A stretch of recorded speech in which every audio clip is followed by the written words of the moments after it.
जय श्री राम। जय हनुमान। बहुत स्वागत है आपका।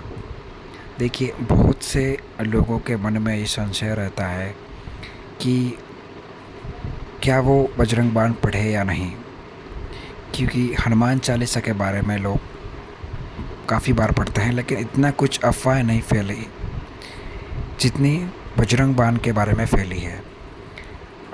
देखिए, तुलसीदास जी के ऊपर जब संकट आया, तुलसीदास जी के ऊपर जब कोई रोग हावी हुआ, तो उन्होंने बजरंग बाण की रचना की। अचानक आपके जीवन में आए हुए संकट, अचानक आपके जीवन में आया हुआ कष्ट या कोई रोग, उन सारी तकलीफ़ों को बजरंग बाण के थ्रू दूर किया जा सकता है। भाई, आपने सब उपाय ट्राई कर लिए, अब आपकी कोई सहायता करने वाला नहीं है। आपके ऊपर अचानक संकट आ गया है, अब आपको कोई रास्ता नहीं दिख रहा है, तो फाइनल आप बजरंग बाण का पाठ कीजिए, सिर्फ एक दिन में एक बार।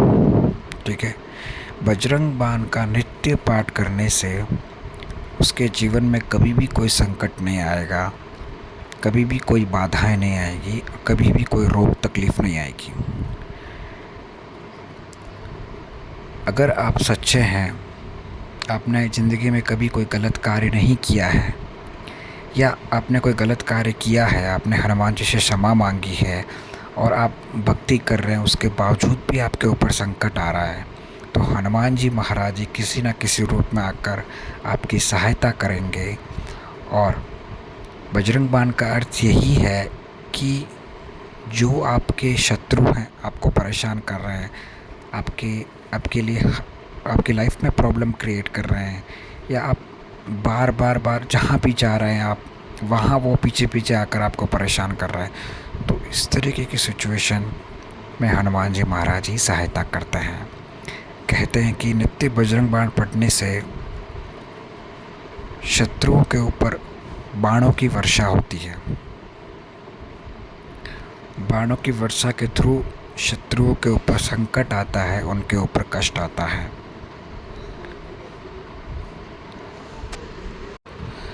बजरंग बाण की एक चौपाई है जिसमें कहते हैं, उठो उठो चलो तो है राम दोहाई, पाए पर होकर जोरी मनाई। तो इसका मतलब ये है कि उठो उठो हनुमान जी महाराज जी, आपको राम जी के दोहाई है, आपको राम जी की कसम है, आपको मेरी सहायता करनी होगी। ये उस वक्त पढ़ा जाता है जब आपके पास कोई रास्ता ना हो बचने का, और आपको पढ़ना ही है, आपको बचना ही है, तो आप बजरंग बाण पढ़ सकते हैं। इसमें कई बार ऐसा लोग कहते हैं कि बजरंग बाण में हनुमान जी महाराज जी को राम जी की कसम दिलाई गई है, तो बजरंग बाण ना पढ़ें। देखिए, मामूली छोटी मोटी प्रॉब्लम्स तो हम हनुमान चालीसा पढ़कर दूर कर सकते हैं, लेकिन अगर लाइफ में बड़ी प्रॉब्लम है तो हनुमान चालीसा ज़रूर पढ़िए। अगर आपकी लाइफ में बजरंग बाण ज़रूर पढ़िए। बजरंग बाण पढ़ने से अगर आपकी लाइफ में चेंजेस आता है तो ये बहुत अच्छा है, और जैसे ही आपकी लाइफ में सब नॉर्मल हो जाए, आप वापस हनुमान चालीसा पढ़ना शुरू कर दीजिए। ऐसा कुछ कोई संकट नहीं है, या ऐसे कोई प्रॉब्लम की बात नहीं है कि बजरंग बाण पढ़ना ही नहीं चाहिए। अगर बजरंग बाण है तो अवश्य पढ़ें, इसमें ऐसी कोई प्रॉब्लम की बात नहीं है। बजरंग बाण बनाया इसलिए ही है कि हनुमान जी के भक्तों पर कोई संकट आए तो बजरंग बाण के थ्रू संकट टल सकता है और संकट कट सकता है, इसीलिए ही बजरंग बाण बनाया गया है। ठीक है, तो आप अवश्य पढ़िए। लेकिन अगर आपकी लाइफ में कोई प्रॉब्लम नहीं है, कोई भी संकट नहीं है, आप मामूली भक्ति करना चाहते हैं, तो बजरंग बाण मत पढ़िए, आप हनुमान चालीसा ही पढ़िए, आप राम नाम का जाप ही कीजिए। एक बात अवश्य बताना चाहूँगा कि हनुमान जी का कोई भी मंत्र आप जाप कर रहे हैं, उस मंत्र को जाप करने से पहले आप राम नाम का जाप अवश्य कीजिए। एक माला या 2 माला या 5 माला, जितनी हो सके उतनी माला आप राम नाम का जाप कीजिए। राम नाम का जाप करने के बाद आप कोई भी मंत्र का, हनुमान जी महाराज के कोई भी मंत्र का जाप करते हैं तो उससे 2 गुना फल मिलता है, उससे डबल फल मिलता है।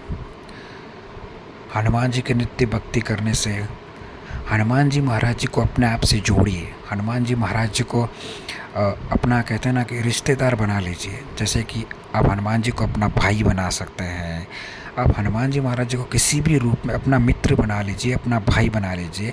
हनुमान जी महाराज जी को अपना फैमिली मेम्बर बना लीजिए।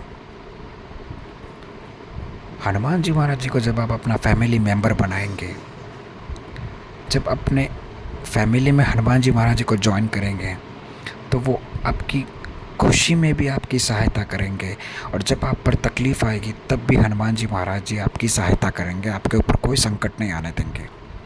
बट हाँ, एक बात अवश्य ध्यान रखिएगा, गलत आदत है या गलत संगत है तो आप अवश्य छोड़ दीजिए। शराब आदि का सेवन ना करें, सिगरेट, नॉनवेज का सेवन ना करें, सिगरेट मत पिए। कोई भी ऐसी चीज़ जो आपकी भक्ति में अड़चनें पैदा कर रहे हो, आपके और हनुमान जी के बीच में बाधाएं पैदा कर रहे हो, ऐसी चीज़ का सेवन मत कीजिए। अपने आप को जितना हो सके उतना साफ़ सुथरा रखिए, स्वच्छ रखिए। अपने हाथों पर कंट्रोल रखिए, अपने आँखों पर कंट्रोल रखिए, ठीक है, अपने मन पर कंट्रोल रखिए। जितना हो सके उतना यदि आपने अपने इंद्रियों पर कंट्रोल रख दिया, नियंत्रण रख दिया, ब्रह्मचर्य का पालन कर लिया, तो समझ लीजिए कि हनुमान जी महाराज जी आपसे बहुत प्रसन्न होंगे। और फिर आप हनुमान जी महाराज जी को अपना फैमिली मेम्बर बनाइए, अपना भाई, अपना मित्र, जो बनाना चाहे वो बनाइए। हनुमान जी महाराज जी आपके किसी ना किसी रूप में अवश्य सहायता करेंगे। ऐसे बहुत से चमत्कार मैंने सुने हैं लाइफ में, बहुत से चमत्कार देखे हैं। जब भी किसी भक्त पर संकट आता है, हनुमान जी अवश्य आते हैं। कोई भी रूप देख लीजिए आप, वानर के रूप में, कोई भी रूप में। कहते हैं कि जहाँ राम नाम का जाप होता है, जहाँ रामचरितमानस पढ़ा जाता है, वहाँ हनुमान जी किसी न किसी रूप में अवश्य आते हैं। किसी न किसी रूप में, कोई भी रूप देख लीजिए आप, चींटी का रूप हनुमान जी बना कर आके बैठ जाएंगे, सुनेंगे रामचरितमानस। या कोई भी, हनुमान जी महाराज जी को अष्टसिद्धि नवनिधि का वरदान है, तो कोई भी रूप हनुमान जी महाराज जी ले सकते हैं। अपने प्रभु श्री राम जी की कथा